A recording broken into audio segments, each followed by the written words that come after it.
네, 복된 주일을 맞이하여 이 자리까지 나오신 모든 분들 진심으로 환영합니다. 또 각 가정에서 온라인으로 참여하시는 모든 분들도 주님의 이름으로 환영합니다. 네, 우리 6월 한 달 동안 하나님의 성도들이 어떻게 그 신앙이 자라고 또 그 신앙의 내적 성숙을 이루어 갈 것인가에 대하여서 우리가 말씀을 살펴가고 있습니다. 네, 우리가 신앙이 자라고 신앙이 성숙되기 위해서 우리의 것으로 신앙을 자라게 하는 것은 아닙니다. 하나님께서 우리를 불러주셔야만 가능한 것입니다. 그렇게 하나님의 부르심을 받고 나온 우리들이 하나님의 말씀을 듣고 하나님의 말씀을 따르는 것입니다. 그런데 오늘 그럼 하나님의 말씀을 따르는 삶이란 어떤 것인가에 대해서 살펴보기를 원합니다. 일반적으로 우리가 누군가의 말을 들을 때는 말만 듣지 않습니다. 그죠? 누가 그 이야기를 하는가, 누가 그 말을 하는가죠. 말을 하는 그 대상에 따라서 그 말을 들을 때 우리의 태도가 바뀌는 것입니다. 나랑 전혀 상관이 없고 내가 전혀 귀담아 들을 만한 그런 사람이 아닌 그런 존재가 어떤 말을 했다고 우리가 다 듣지 않습니다. 그러나 내게 아주 가까운 존재이고 내가 그 말을 꼭 들어야만 하는 그런 사람이 말을 한다면 때로는 그 말이 내게 감당하기 어렵고 힘들다 할지라도 그 말한 사람 때문에 그 말을 듣게 되는 것입니다. 그죠? 그렇기 때문에 하나님의 말씀을 따른다라고 할 때에도 가장 먼저 선행되어야 할 것은 하나님을 바로 알아야 하는 것입니다. 요한복음 1장 1절을 보면 이렇게 말씀이 기록되어 있습니다. 태초에 말씀이 계시니라. 이 말씀이 하나님과 함께 계셨으니 이 말씀은 곧 하나님이시니라. 태초에 말씀이 계셨다. 근데 이 말씀이 하나님과 함께 계셨다. 그런데 이 말씀이 곧 하나님이시다. 자, 이걸 이제 우리가 좀 오해하게 되면은 하나님이 말씀이구나라고 생각하기 쉽지만은 하나님이 이제 말씀은 아닙니다. 하나님께서 자신을 나타내는 방식으로 말씀이라는 것을 사용하시는 것입니다. 하나님께서 우리 수준에 맞추어 주시는 것입니다. 좀 어려운 표현인데 들으면 어렵지는 않아요. 그런데 이런 표현들 저희가 잘 쓰지는 않습니다만 이런 것을 두고 하나님의 적응 계시다라고 말하는 것입니다. 하나님께서 우리 계시를 베푸시는데 우리 수준에 적응하셔서 사람이 알만한 수준으로 자신을 나타내신 것이 바로 하나님께서 말씀으로 우리에게 찾아오셨다는 겁니다. 만약 하나님께서 말씀이 아닌 형태로 우리에게 찾아오신다면요, 우리는 하나님을 알 수가 없는 것입니다.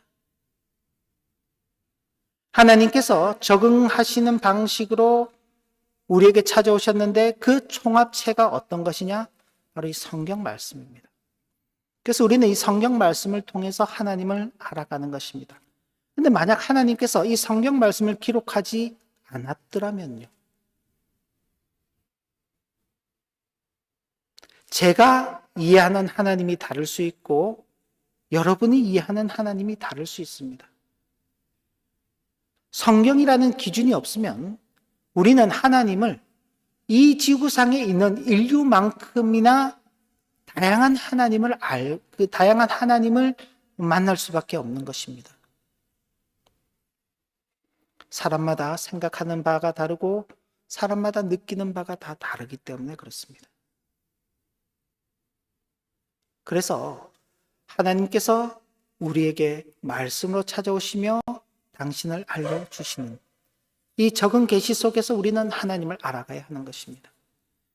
하나님을 바르게 아는 것이 선행되어야만 하나님의 말씀에 대해서도 우리가 바른 이해를 가질 수 있는 것입니다. 가령 예를 들어서 부모님이 나에게 공부를 하라라고 말을 했을 때 부모님이 왜 나에게 공부를 하라고 말씀하실까? 부모님이라는 그분이 어떤 분인가를 알 때에 공부하라라는 그 말이 내게 전혀 다른 의미로 다가오는 것입니다. 만약 부모님이 아닌 제3자 이웃집에 있는 사람이 나에게 공부하라라고 말한다면요.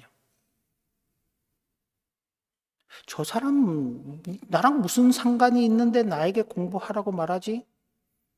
라고 그렇게 이야기할 것입니다. 그러나 부모님이 나에게 그런 이야기를 할 때에는 나를 정말 사랑하시고 나를 걱정하시고 염려하시기 때문에 그 말씀을 하시는구나. 그러니까 부모님을 바로 아니까 부모님이 말씀한 그 내용에 대해서도 이해를 달리하는 것입니다. 착하게 살아야 된다. 열심히 일을 해야 된다. 정직하게 살아야 된다. 선한 일들을 해야 된다. 이런 것들도 다 마찬가지인 것입니다. 그래야지만 그 부모가 말하는 말을 따라서 살아가는 것처럼 하나님을 바로 알 때에 하나님께서 말씀하시는 바를 바로 이해하게 되고 그래서 하나님의 말씀을 따라서 살아가게 되는 것입니다. 그러나 하나님을 오해하게 되면요. 하나님의 말씀에 대해서도 오해하게 되는 것입니다. 그리고 하나님의 말씀에 불순종하는 방향으로 가게 되는 것입니다. 수많은 예들이 성경 가운데 있지만 그 예들을 다 들 수는 없고요. 우리가 성경을 보더라도 이스라엘 백성들이 얼마나 그렇게 살아왔는지를 잘 볼 수 있습니다. 한 가지 예만 들면 우리가 지금 말씀 일기로 여호수아서를 읽어가고 있는데 하나님께서 여리고 성을 점령할 때에 여리고 성에 있는 모든 생물들을 다 죽여라. 그 속에서 아무것도 취하지 말라라고 말씀합니다. 그런데 아간이라는 사람이 그 속에 자기 마음에 드는 물건들을 숨겨두는 것입니다. 하나님께서는 그 죄악된 성에 대해서 아무것도 살려두지 말라고 말씀하시고 아무것도 가지지 말라고 하셨는데 자기 눈에 좋아 보이는 것들을 따로 숨겨두는 것입니다. 하나님을 오해하니 하나님의 말씀에 대한 바른 이해도 없고 결국 하나님 앞에 불순종하는 결과를 가지고 오게 되죠. 아무것도 몰랐습니다. 여리고성 다음 아이성이라는 곳을 점령하게 되는데 이스라엘 백성들이 생각하기에는 한 2,000명 정도만 가서 그 성을 공격해도 충분히 이길 수 있을 것이라 생각했습니다. 근데 뜻밖에도 이스라엘 군대가 가서 패배하고 도망치게 된 것입니다. 낙담했습니다. 슬픔에 빠졌습니다. 아니, 여리고성, 더 큰 여리고성도 우리가 힘 안 들이고 싸워 무찔러 이겼는데 자그마한 아이성을 이기지 못한다니. 문제는요, 바로 그 아간이라는 사람의 범죄 때문에 그랬던 것입니다. 하나님에 대해서 오해하게 되면 하나님께서 무슨 말씀을 하시는지 이해를 못하는 것입니다. 그러니 결국 불순종의 길로 갈 수밖에 없는 것이죠. 그렇기 때문에 하나님께서는 당신을 우리에게 알리실 때 말씀이라는 독특한 방식으로 우리에게 자신을 알려주시는 것입니다. 기록된 말씀이 성경입니다. 우리로 하여금 오해하지 않도록 우리 수준에서 분명히 이해할 수 있도록 하나님께서 당신을 말씀이라는 이 방식으로 알리시면서 우리로 하여금 허탄한 것과 거짓에 빠지지 않게 하시고 명확한 진리와 거룩함 가운데 살아가도록 하시는 것입니다. 요한복음 17장 17절부터 19절 말씀은 우리 주님께서 마지막 십자가에 달리시기 전에 하신 기도입니다. 어떻게 보면 주님께서 남기신 유언과도 같은 말씀입니다. 보통 그렇죠. 사람이 죽을 때에는 진실을 말한다고, 그죠? 우리 주님께서 마지막 생명이 남아있는 그 저녁에 밤새 기도하시면서 이런 기도를 하신 것입니다. 같이 한번 읽어볼까요? 그들을 진리로 거룩하게 하옵소서. 아버지의 말씀은 진리이니이다. 아버지께서 나를 세상에 보내신 것 같이 나도 그들을 세상에 보내었고 또 그들을 위하여 내가 나를 거룩하게 하오니 이는 그들도 진리로 거룩함을 얻게 하려 함이니이다. 아버지의 말씀이 진리다. 진리 대신 그 하나님께서 우리를 찾아오시고 우리로 하여금 혼돈 가운데 빠지지 않게 하시는 것입니다. 허탄한 것, 불확실한 것을 찾지 않게 하시는 것입니다. 명확한, 분명한 진리 가운데 우리로 있게 하시며 그 진리 가운데서 우리가 거룩함을 덧입게 하시는 것입니다. 하나님께서 이스라엘을 택하신 그 이유는 내가 거룩하니 너희도 거룩하라. 너희는 거룩한 백성이 되어라 라고 하나님께서 이스라엘 백성을 택하여 주신 것입니다. 마찬가지로 하나님께서 자신을 우리에게 알리시며 분명한 진리 가운데서 거룩한 하나님의 성도로서 살아가도록 우리를 가르쳐 주시는 것입니다. 그러니 우리는 하나님을 아는 그 일에 힘써 가야 하는 것입니다. 그리고 하나님의 말씀을 따르기 위해서 또 하나 우리에게 요구되는 것은 하나님을 전적으로 의지하는 것입니다.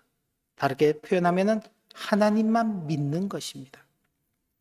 이걸 어떻게 설명을 할까 제가 고민하던 중에 참 이런 예들을 보면 참 좋겠다 싶어서 세 가지 예를 가지고 왔습니다. 그런데 이 세 가지 예의 공통점은 모두가 다 이방 여인이라는 사실입니다. 첫째는 우리가 말씀 일기 속에 이미 살펴본 여리고성의 기생 라합의 경우입니다. 먼저 우리 본문 말씀 한번 읽어보겠습니다. 여호수아서 2장 9절부터 10절까지입니다. 여호와께서 이 땅을 너희에게 주신 줄을 내가 아노라. 우리가 너희를 심히 두려워하고 이 땅 주민들이 다 너희 앞에서 간담이 농나니 이는 너희가 애굽에서 나올 때 여호와께서 너희 앞에서 홍해 물을 마르게 하신 일과 너희가 요단 저쪽에 있는 아모리 사람의 두 왕 시온과 옥에게 행한 일, 곧 그들을 전멸시킨 일을 우리가 들었음이니라. 여리고성을 정탐하기 위해서 두 사람이 들어가게 됩니다. 그런데 그들이 들어왔다는 소식이 그 여리고성을 지키는 사람들에 의해서 발각이 되고 그 사람들이 급히 숨은 곳이 라합의 집이었습니다. 이 여인은 이방 여인으로서 자신의 몸을 생계 수단으로 사용해서 살아가는 여인입니다. 근데 그 집에 들어갔던 이 이스라엘의 정탐꾼들이 아주 놀라운 이야기를 듣는 것입니다. 자기가 하나님께서 행하신 일을 알고 있다는 것입니다. 이방 여인입니다. 지금 자기 성을 침략하기 위해서 오는 적군을 숨겨주면서 하는 이야기가 하나님을 알고 있다. 하나님께서 행하신 그 일을 내가 들었는데 바로 그 하나님을 나도 믿고 있다라고 말하는 것입니다. 이스라엘 백성들 가운데서도 찾아볼 수 없는 그런 믿음이죠. 결국 이 라합은 그 일로 인하여서 여리고성이 멸망당할 때에 유일하게 구원을 받은 사람입니다. 또 하나는 사르밧 과부입니다. 이 사르밧 과부는 엘리야 시대의 사람입니다. 본문을 한번 같이 볼까요? 그가 가서 엘리야의 말대로 하였더니 그와 엘리야와 그의 식구가 여러 날 먹었으나 여호와께서 엘리야를 통하여 하신 말씀같이 통에 가루가 떨어지지 아니하고 병에 기름이 없어지지 아니하니라. 아합이라는 아주 악한 왕, 그의 아내는 이세벨입니다. 아주 악한 여왕입니다.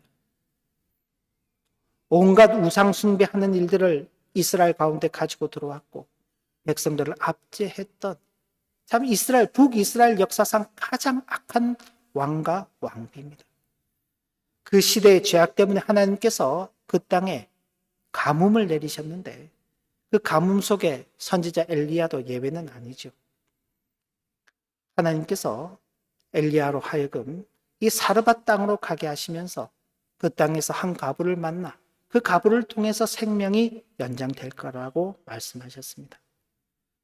사르밧 땅을 간 엘리야가 한 과부를 만나서 물을 좀 달라고 하자. 분명히 가뭄 시대잖아요. 물이 굉장히 귀한 것입니다. 그런데 그 여인이 군말도 없이 물을 가지러 가는 것입니다. 근데 엘리야가 한 술 더 떠서 물만 가져오는 게 아니라 먹을 것도 좀 가지고 오라 그러는 거예요.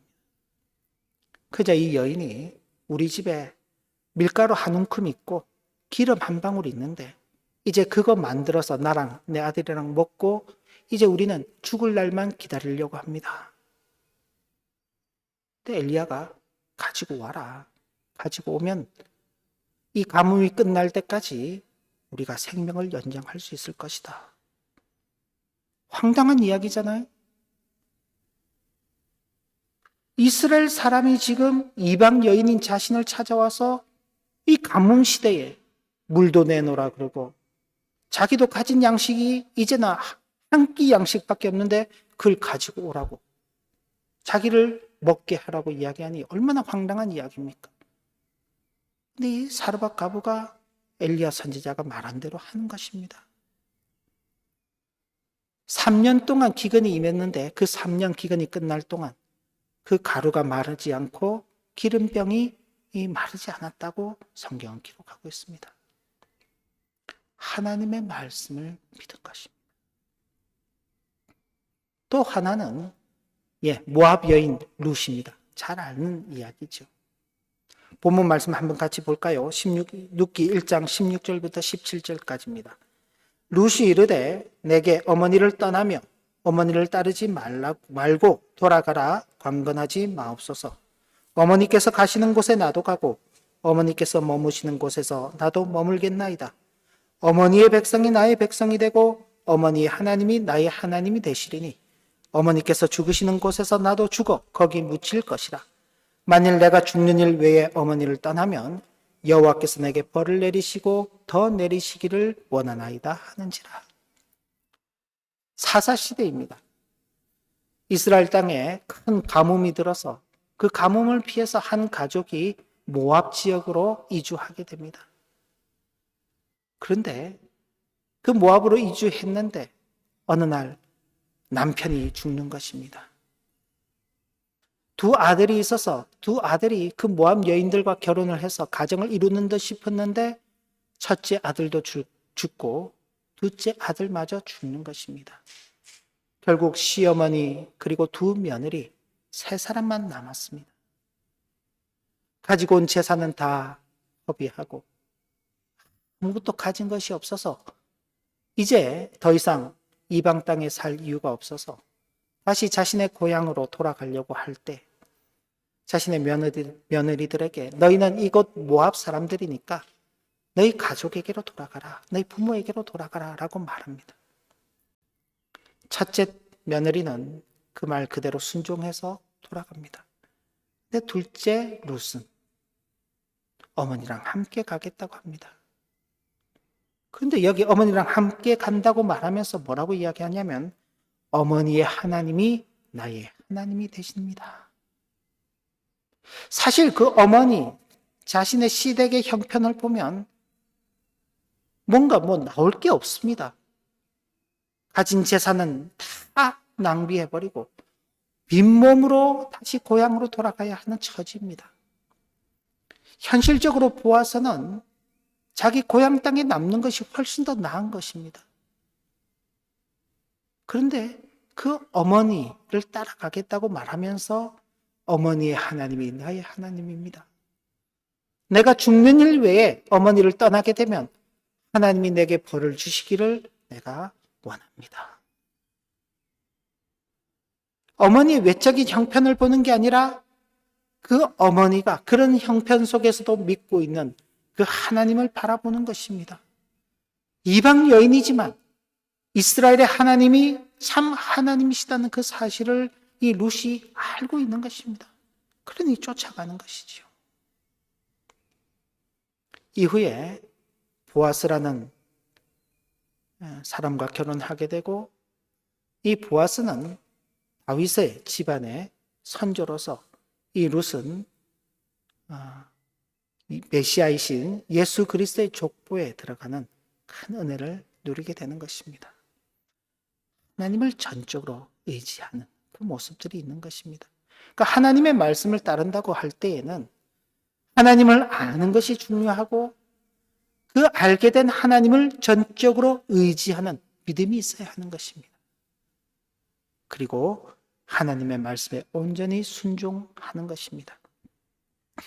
오늘 우리가 읽은 성경 본문인 창세기 12장 1절 보면 하나님께서 아브라함을 부르시는 그 내용이 기록되어 있습니다. 아브라함은 원래 갈대아 우르에서 살고 있었습니다. 그런데 하나님께서 아브라함에게 그 갈대아 우르를 떠나라고 말씀하셨습니다. 아브라함의 아버지와 함께 갈대아 우르를 떠나오게 되는데 하란이라는 곳에서 잠시 머물면서 그 속에서 재산도 이렇게 풀려가며 여러 해를 보냈습니다. 그런데 그 하란에서마저도 하나님께서 떠나라고 말씀하시는 것입니다. 이제는 그의 가족들이 아닌 아브라함만 떠나가는 것입니다. 여기 1절을 보시면 여호와께서 아브라함에게 이르시되 너는 너의 고향과 친척과 아버지의 집을 떠나 내가 내게 보여줄 땅으로 가라. 하나님께서 지금 아브라함에게 보여줄 땅으로 가라 그렇게 말씀하는 것입니다. 오늘날 시대 같으면요, 내가 가보지 않아도 내가 어디를 갈 것인지 미리 살펴보잖아요. 그죠? 저희도 독일로 오기 전에 구글 지도를 통해서라든지 여러 가지 사진을 통해서 오스나브룩은 어떻게 생겼고 그 지역은 어떻고 또 그 지역에는 어떤 집들이 있고 어디쯤에 집을 구하면 좋고 이런 것들을 다 살펴보고 왔습니다. 그런데도 이렇게 이주해 와서 사는 것이 쉽지 않죠. 그런데 아브라함 당시는요, 미리 가서 볼 수가 없습니다. 하나님께서 보여주실 땅이라고 했지만 이제 가서 봐야 하는 것입니다. 그런데 하나님께서 안정적이고 평안한 그 친척 고향 아버지의 집을 떠나서 아브라함대로 떠나라고 말씀하시는 겁니다. 그러면서 하나님께서 덧붙이시는 말씀이 내가 너로 큰 민족을 이루고 내게 복을 주어 내 이름을 창대하게 하리니 너는 복이 될지라. 너를 축복하는 자에게는 내가 복을 내리고 너를 저주하는 자에게는 내가 저주하리니 땅의 모든 족속이 너로 말미암아 복을 얻을 것이라 하신지라. 어디로 가는지도 몰라요. 어떤 땅인지도 모릅니다. 어떻게 보면 지금 부모와 함께 사는 것이 더 많은 재산을 늘릴 수 있고 더 풍요로움 가운데 살 수 있고 더 안정적으로 살 수 있습니다. 근데 하나님께서 부모를 떠나서 알지 못하는 그 땅으로 가는 것이 더 큰 복이다라고 말씀하시는 겁니다.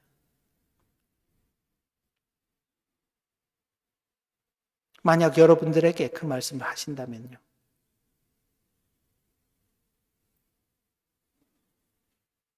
하나님께서 어느 날 갑자기 여러분에게 나타나셔가지고 저기 아프리카 어디 오지 땅인데 인터넷 검색도 안 돼요. 거기 어떤 사람이 사는지 어떤 곳이 있는지도 모르는데 하나님께서 거기를 딱 찍으시면서 가라라고 말씀하시면요, 가시겠어요?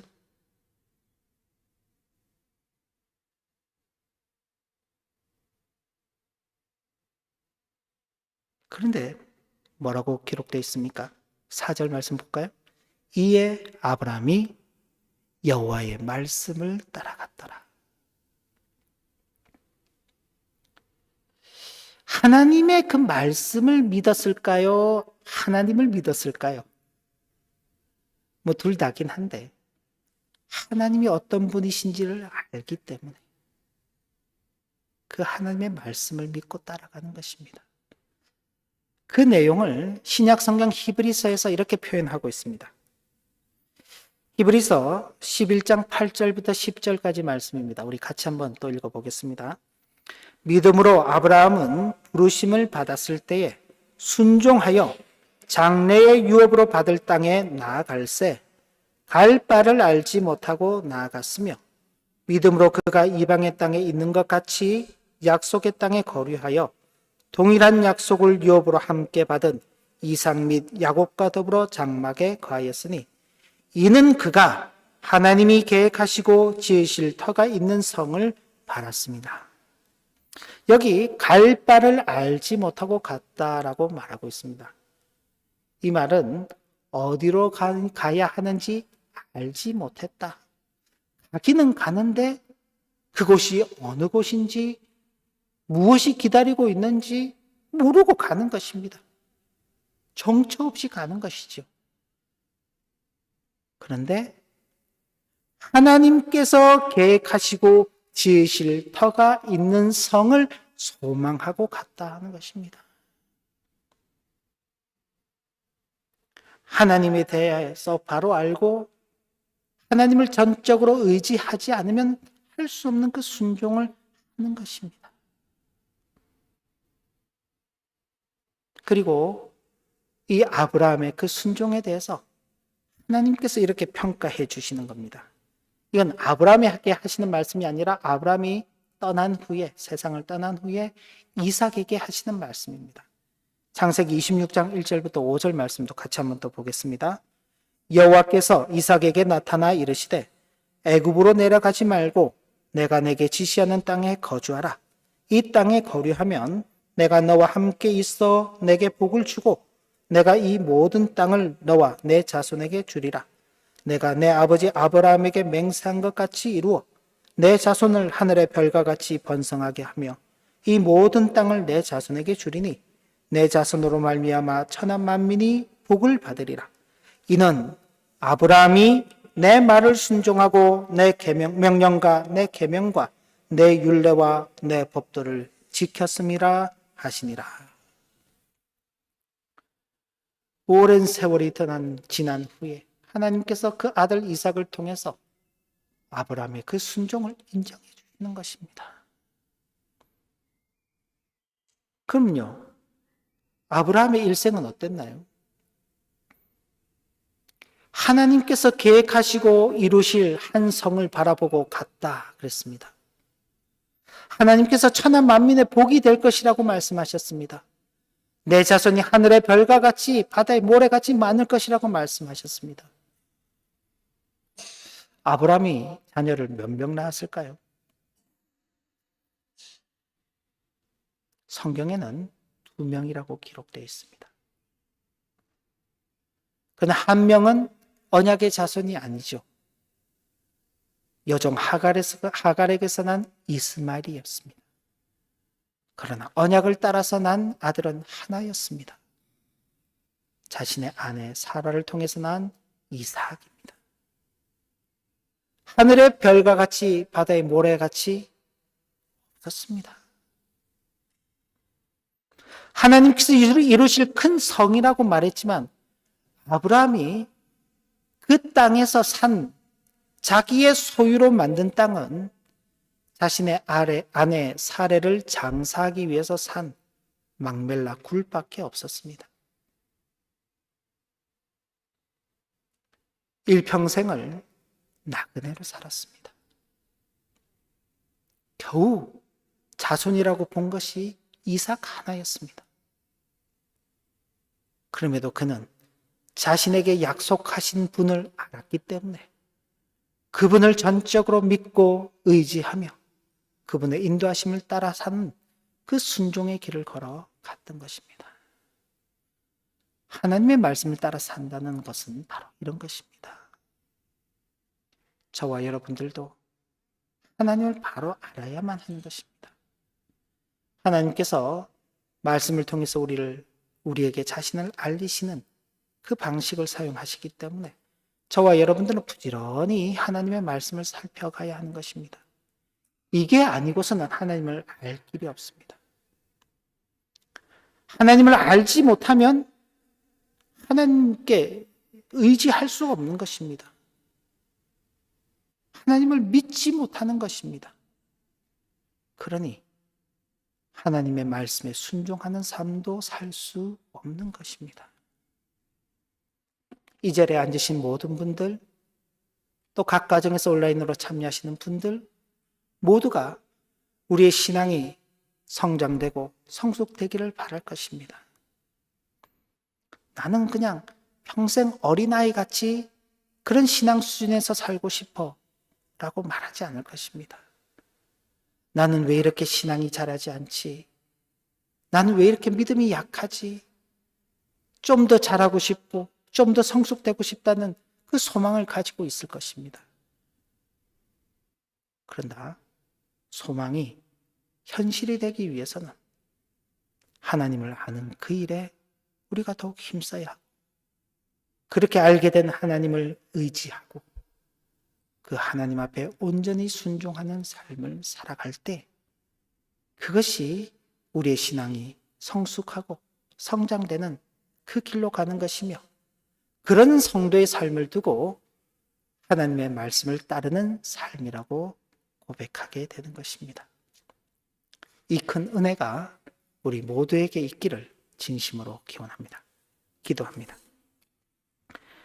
하나님 아버지, 오늘도 주신 교훈의 말씀을 마음에 새기며 하나님을 바로 알고 그 알게 된 하나님을 전적으로 의지하며 하나님의 말씀에 온전히 순종함으로 하나님의 말씀을 따르는 신실한 성도의 삶을 살아가는 우리의 일생 되기를 소원합니다.